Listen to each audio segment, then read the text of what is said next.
السلام علیکم ناظرین، ڈاکٹر دانش ریئل فوکس کے ساتھ حاضر ہے۔ بلاول بھٹو کا ایک اسٹیٹمنٹ آیا ہے اور اس اسٹیٹمنٹ کا جواب فوراً حکومت نے یعنی پی ایم ایل این کی حکومت نے دے دیا۔ بلاول کا اسٹیٹمنٹ کیا تھا کہ اگر حکومت راضی ہو تو وہ پی ٹی آئی اور حکومت کے درمیان مصالحت کرا دیتے ہیں۔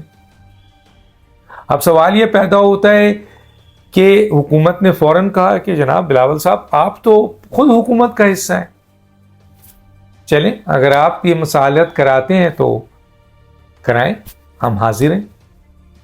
یہ پوائنٹ آف ویو کو رکھتے ہوئے آپ پی ٹی آئی کی طرف آئیے کہ کیا عمران خان صاحب اس مصالحت پہ، اس میٹنگ پہ راضی ہوں گے کہ پیپلز پارٹی یا بلاول بھٹو حکومت کے اور پی ٹی آئی کے مذاکرات کرائیں اور دونوں کے درمیان مصالحت کرائیں؟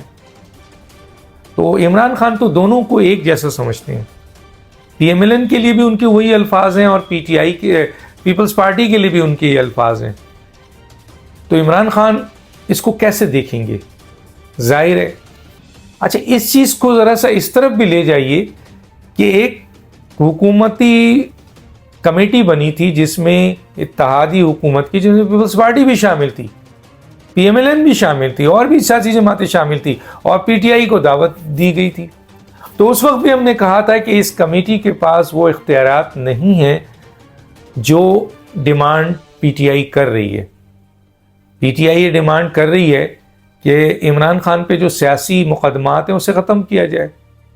9 مئی کے جو آپ کے کیسز ہیں اور جو آپ کے اسلام آباد کے اوپر جو چڑھائی کی تھی اس وقت جو کیسز بنے ہیں ان کو جوڈیشل کمیشن کے ذریعے حل کیا جائے۔ اور اس سلسلے میں ہم نے کہا تھا کہ حکومت کا یہ مینڈیٹ ہی نہیں، ان کے پاس طاقت ہی نہیں ہے کہ وہ اس کے اوپر کوئی فیصلہ کر سکیں۔ تو پھر اس کمیٹی کا کیا ہوا؟ وہ کمیٹی ختم ہو گئی۔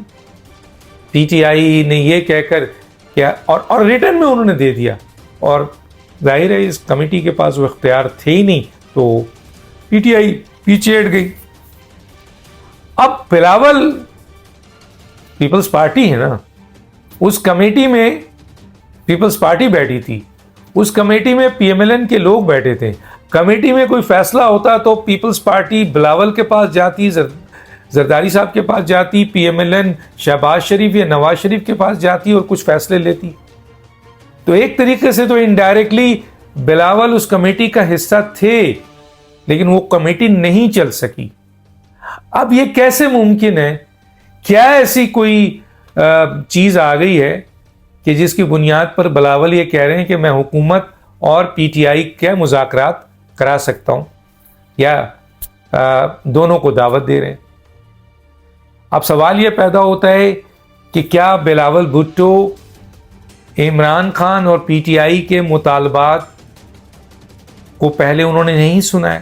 اور اگر وہ سن چکے ہیں اور وہ اس مطالبات کو مان کر اس فیصلے کو کر سکتے ہیں، یعنی عمران خان کی رہائی اور 9 مئی اور دوسرے جو معاملات ہیں ان کو جوڈیشل کمیشن کے ذریعے جوڑا جائے، یہ اگر بلاول کر سکتے ہیں تو پھر تو ٹھیک ہے۔